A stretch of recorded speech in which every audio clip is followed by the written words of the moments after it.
અમારે ગીરમાં માલધારી દાદા ભેહ 10-15 વેતર દૂધ ખાધું હોય, ગાય તો માં છે તો એનું કેટલું રાખતા છે એ તો વિચારવાની વાત છે, પણ ભેહને પણ 15 વેતર દોય હોય એ ભેહ ગઢી થઈ જાય અને પછી એ ભેહુમાં ન જઈ શકે તો માથે ખડના ભારા લઈ આવીને થોડું થોડું ખડ નાખે, ખોબો ખોબો ખડ નાખે અને કતલખાના વાળા આવીને એમ કે 7000 આપી દઈ તમારે. એના માટે 7000 દાદા બહુ મોટા હોય હો ને, ખેપ કેમ ભેળી થતી હોય, પણ એ આવીને એમ કે 7000 દઈ દઈ તમારે હાચવી નહીં ને આ ક્યાં આવે કાંઈ દૂધ દેવાની. તો અમારા માલધારી આજ 21મી સદીમાં ગીરમાં એમ કે અરે 15 વેતર દૂધ ખાધું એ અમારી માં કહેવાય, હવે 2 વર્ષ જીવશે ને ખોબો ખોબો ખાળ નાખશું. આવા આવા ગાંડ પણ છે, ગાંડાની વણજાર જે કહેવાય બાપા એ. એટલે એ પરંપરા. અને એટલે હું ઈ કહેતો હતો કે હું એવી ગીરમાંથી જ્યાં મારા નેહમાં આજ પણ કવરેજ નો આવે, રોડ નથી, નિહાળ નો હોય, એ ફોરેસ્ટ એરિયામાં એકદમ ગોતું હોય તો જડે નહીં એવા નેહડામાંથી આવી અને આટલા આ હજારો હાથવાળાને આપણે નથી જોયો પણ આ હજારો હાથ ઊંચા થાય અને આવા જેની દુનિયાને દર્શન કરવા હોય તો લાઈનમાં ઊભા હોય વિદેશના કેટલા કેટલા અરબોપતિઓ ખરબોપતિઓ જેને ક્યાંય શાંતિ ન મળે તે એમ થાય કે ભાઈશ્રીની કથામાં બેહાવીએ તો અમારે અંદર ટાઢક થાય છે. એ આપણી હામાં બેહીને સાંભળતા હોય, આનાથી મોટા ભાગ ક્યાં હોય બાપ, બીજા શું હોય? એટલે અમે આ ભાગશાળી કાંઈ કહીશું કે અમે બધા અહીંથી બોલીએ છીએ દાદા. અમને અમારો લોક સાહિત્યનો એક બહુ સરસ દુહો છે, દરિયાને કાંઠે બાઈ માથે હેલ લઈને જાતી હતી, હેલ ઝલકાતી જાય ને બાઈ એના આનંદમાં ગીત ગાતી જાય. વળી દરિયા સામું જોયું ને તો દરિયાને કે જો મારી પાસે પાણી છે, હાલી જાય. વળી દરિયામાં વીડાવે કે જો દરિયા મારી પાસે પાણી છે. અને બહુ ત્યારે કવિ સામો હાલ્યો હતો તો એને કીધું શું કેસ બાઈ? એ કે દરિયાને કહું છું મારી પાસે આખી હેલ ભરી છે. કવિએ કીધું આમાં લઈને હેલ અમે દરિયાને કહું દેખાડી, આ રાણો રેલે રેલ તો બાધો ખંડ બોળી દે. ઓલામાં એક ઢાળો આવે તો આખા ખંડને ખંડ બોળી દે એવી તાકાત છે. પણ દરિયો એમ ન કે મારી પાસે પાણી છે, એ તો હેલું હોય ઝલકાઈને કે આમાં લઈને હેલ. એમ અમે જે માં સરસ્વતી આપ્યું છે એ લઈને નીકળ્યા છે. અમે અમારું જમા પાછું જ આ છે કે આવા મહાપુરુષો સાંભળે, બાકી તો અર્થ ઉપાર્જન તો છે. હવે પૈસા પણ દાદા આપણે માલ તો હાસો દઈએ છીએ, અટાણે ડુપ્લિકેટ શું નથી? રાજા ડુપ્લિકેટ, પીએસઆઈ ડુપ્લિકેટ, ટોલ નાકા ડુપ્લિકેટ, દૂધ ડુપ્લિકેટ, માખણ, કોઈ વસ્તુ એવી નથી જે ડુપ્લિકેટ ન હોય, બરોબર? એમાં અમે આજ હાસો માલ આપી છીએ. આટલું તો ખરું છે ભલા માણસ, એટલું તો થાય છે અમારાથી, બીજું તો શું કરીએ હવે. હા, મને હમણાં એક વિચાર આવતો હતો પછી પ્રોગ્રામમાં 2-4 ઠેકાણે કીધું. ક્યારેક ક્યારેક એવો વિચાર આવી જાય. કીર્તિદાનભાઈ મને અમદાવાદ એક પ્રોગ્રામમાં કીધેલું, મેં એક આવી કંઈક વાત કરી નાખી, આ કુદરતી આવે ને એટલે કીર્તિદાનભાઈ મને મારો રાઉન્ડ પૂરો થયો મને કે, એમને તો યાદ હશે કે મને કે આજે તું બોલ્યો ને અત્યારે તે 1-2 વાત કરી એ તું બોલ્યો જ નથી, કે સીધી ઉપરથી આવી છે. આ વાત તારી ઉંમરનો કરી જ ન હોય, વિચારી જ ન હોય કે આ બેઠા છે. એટલે એમણે મને કીધેલું અમદાવાદ.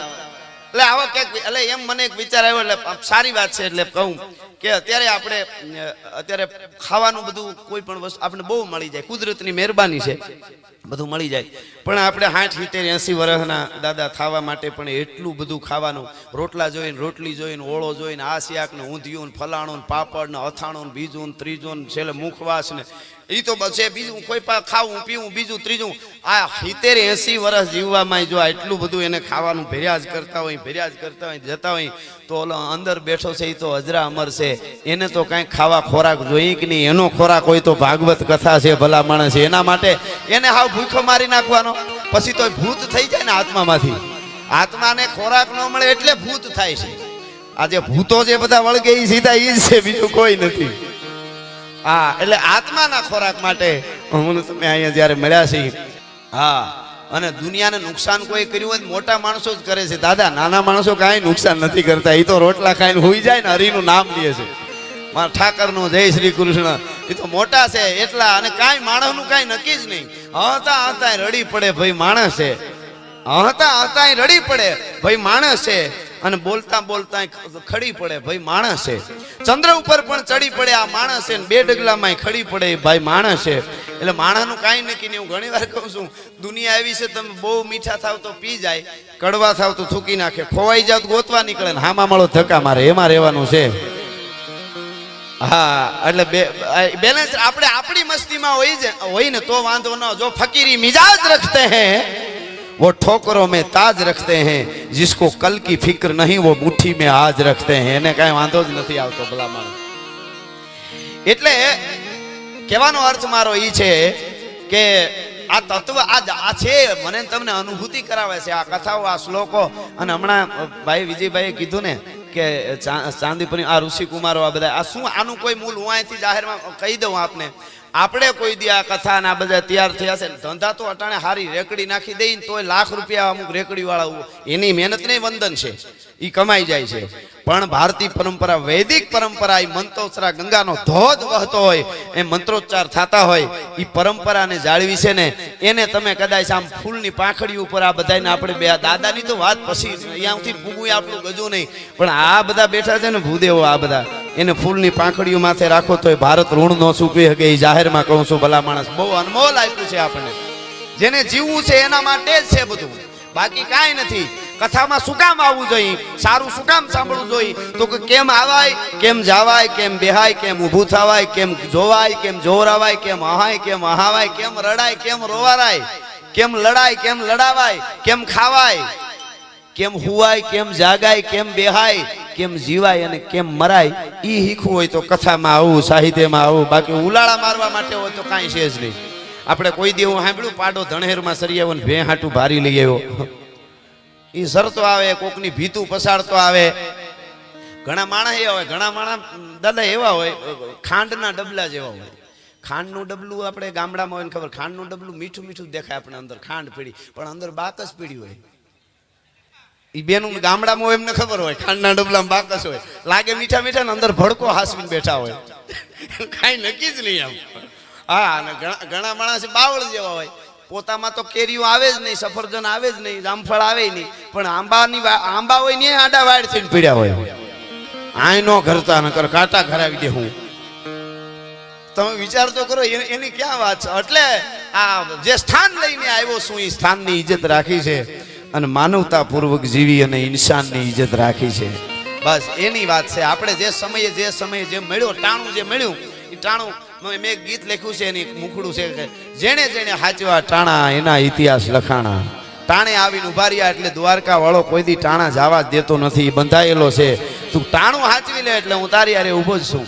માતાઓ બહેનો અહીં બેઠા છે, એમને ખબર હોય, બેન હાહરિયામાં હોય, ગરીબ બેન હોય, હાહરિયામાં બેન હોય, ભાઈ રૂપિયા વાળું હાહરું હોય, ભાઈ ગરીબ હોય, અને બેન ને બહુ સારું હોય, બહુ રૂપિયા વાળી હોય બેન ને. પછી બેન ના ભાણિયા ને ભાણિયા મોટા થાય ને પછી ઈ ભાણિયાના લગ્ન આવે, બેન કંકોત્રી મોકલે ભાઈ ને, ભાઈ હાવ ગરીબ હોય, બેન બહુ રૂપિયા વાળી હોય હાહરામાં, અને મોકલે ને ભાઈ ની રાહ જોતી હોય.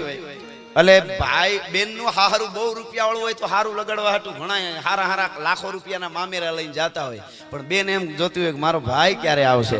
સાંભળજો, ટાણાની વાત આવી એટલે. અને એમાં ભાઈ અભેરાયથી કાંધીએથી જૂનો ત્રાહડો ઉતારી કહારાન્યા ઓલો વરસાદ ધરતી માથે થાય એટલે બધાય લીલા થઈ જાય દાદા, બધાય લીલા.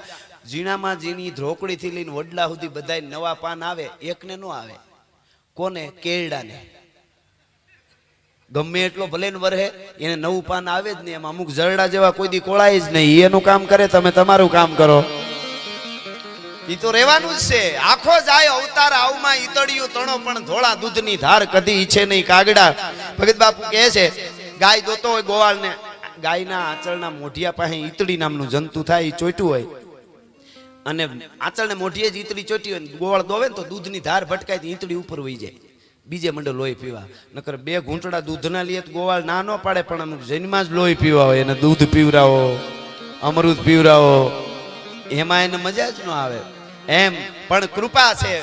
એક મને 500 વર્ષ પહેલા મહાત્મા ઈશ્વરદાસજીના કાકા એ દુહો, આશાજીએ દુહો લખેલો છે, દુહાના શબ્દો યાદ નથી, પણ આવા બધા દાદા આપ બધા બેઠા છો એટલે એનો અર્થ બહુ સારો છે. કુદરતી ગતિની જે વાત છે દાદા, પછી મારે દુહાસન કરવા છે, એકાદ પ્રસંગ ગીત જે આવશે એ કહીશ. પણ ભગવાનની ગતિ વિજ્ઞાન છે આજે, એને પણ એક પડકાર કરીને આમ સવાલ કરી શકાય એવો દુહો છે. એનો અર્થ મને યાદ છે, દુહો યાદ નથી દાદા, પણ અદ્ભુત. કુદરતી ગતિ એટલે શું સાંભળજો, બહુ સરસ દુહો છે, પણ અર્થ કહું તમને. કુદરતી ગતિ એટલે શું સમજાય નહીં એવી. એવું કોઈ પૂછે તો આશાજીએ કીધું છે 500 વર્ષ પહેલા એક દુહામાં કે સિંહણ છે ને, સિંહણ એ 2 બચ્ચાને જન્મ આપે, 3 બચ્ચાને ક્યારેક આપે જન્મ સિંહણ. હરણી કેટલા બચ્ચાને જન્મ આપે? શીતલ જે ગીરમાં તમે જાઓ તો ટોળા ટોળા દેખાય, હો ના 50 ના, ઈ કેટલા બચ્ચા જન્મ આપે ખબર? 1. કુદરતી ગતિ કોને કહેવાય? આ દુહો કહીને પછી શરૂઆત કરું, પછી વિચારજો તમે. પણ કેવડી મોટી વાત આધ્યાત્મિકતામાં લઈ જવાય એવી કરી છે. કુદરતી ગતિ એટલે શું? સિંહણ 2 બચ્ચાને જન્મ આપે, 3 ને આપે. હરણી એક જ બચ્ચાને જન્મ આપે. હવે જન્મે ત્યાંથી મરે ત્યાં સુધી જોખમ વધારે કોને? હરણને કે સિંહને? તો કે હરણને. હવે ગરિમાજીને ગણો, હરણ વધારે હરણા છે કે સિંહ? આ કુદરતી ગતિ છે. કોઈ સવાલનો જવાબ કોઈ પણ હોય તો કહેજો ભલા માણસ. હરણા પहुડા કેટલા, હરણા કેટલા? તમને ટોળાના ટોળા 500 થી વધારે અમુક એરિયામાં તમને હરણા મળી જાય. એ એક જ બચ્ચાને જન્મ આપે છે. અને સિંહણ 2-3 ને જન્મ આપે તોય વધારે ઓયલા છે. આશાજી કે આ કુદરતી ગતિ છે, જેને તમે સમજી જ ન હોગો, એમાં ખાલી વિચારવાનું જ રહીએ. સમજી એવી વાત છે. ભગત બાપુ ગીરમાં નીકળ્યા અને ચણોઠી જોઈ, લીલી પાકી ગયેલી ચણોઠી લાલ આમ હાથમાં લીધી ને, જોતા જોતા કાગ બાપુ કે આ હા હા, પરમાત્માની રચના તો જો આવા વગડામાં કેવી લાલ ચણોઠી બનાવી. આપણે ભગવાનને નજીક હોય ને તો જે જોઈએ ભગવાનની રચના લાગે. બાકી તો અમુક તો ઘણા જે કહે એકચ્યુઅલી મારા મગજમાં આ બધું નથી બેસતું. તારે મગજ હોય તો બેહે ને, એની પાસે આપણે કોઈ દી ન બેહવું, એ એક ધ્યાન રાખવી. હો કાયર હારા, એક નબળો વહાણી નહીં હારો. એનું નક્કી જ નહીં. બપોર પછી ગુરુય બદલાવ નાખે. હા દાદા, ગમે માતાજી બદલાવ નાખે. 10 વાગ્યા સુધી કામ ન થતા 11 વાગે બીજા માતાજી માનતા કરીને બેઠ. એ કે ન્યા હમણાં સારું હાલે છે. હવે દેવને ભગવાનને હાલે સેવાનું હોય કે? એ તો અનુભૂતિની વાત છે. કૃષ્ણ મળી જાય કોઈને, કૃષ્ણની કાલે કોઈને અનુભૂતિ થાય ને, તો એ પછી બોલી જ ન હકે ભલા માણસ. એ કઈ એનું વર્ણન થોડું થાય કે મને મળ્યો ને આવી વાત થઈ. એ તો અનુભૂતિની વાત છે ભલા માણસ. એકવાર આવી જાય. શરીરે ધર્યા લાલ પીતમ છું વાઘા, પતરંગ ટેઠી ધરી શીશ પાઘા, વળ્યા બોડે માથે ખુલ્લા કેસ વાકા, જોતા નારીયું વારણા લીધ ઝાકા, કેડે કટારા ભેટ લીધી કસીને, સોળે કળાથી તેજ જેવું શશીને, ભુજા ચિત્રમ જોર ગાજાન ભારી, નમો શંખ ચક્ર ગદા પદ્મધારી. એકવાર મળી જાય એટલે મૌન થઈ જવાય ભલા માણસ. એટલે મળ્યા એનું વર્ણન ન થઈ શકે, એની કથા થઈ શકે. પણ આ મને મળ્યા હતા ત્યારે આવા હતા. આપણે દાદાને પૂછી તો શું આપણે પૂછી શકીએ કે ભાઈ શું કહેવા? કોઈ પણ એ મળ્યા જ હોય, અને મળ્યા હોય તો જ લાખો લોકોના આત્માની અંદર ઠંડક થાય 2 શબ્દો સાંભળીને. પણ એની અનુભૂતિ થઈ હોય, એની અનુભૂતિ જ હોય, બીજું કાંઈ વર્ણન. એટલે ભગત બાપુ કહે છે કે ચણોઠી જોઈ ભગત બાપુએ તો એને વિચાર આવ્યો, આવી રૂપાળી ચણોઠી કેવી ભગવાને બનાવી. જોતા જોતા જોતા આમ જોયું તો મોઢું કાળું. ચણોઠી રૂપાળી હોય, મોઢું કાળું. કાગ બાપુને વિચાર આવ્યો કે આવી રૂપાળી ચણોઠી મોઢું કેમ કાળું? ભગવાન કોઈ દી ભૂલ ન કરે, કંઈક કારણ હોય.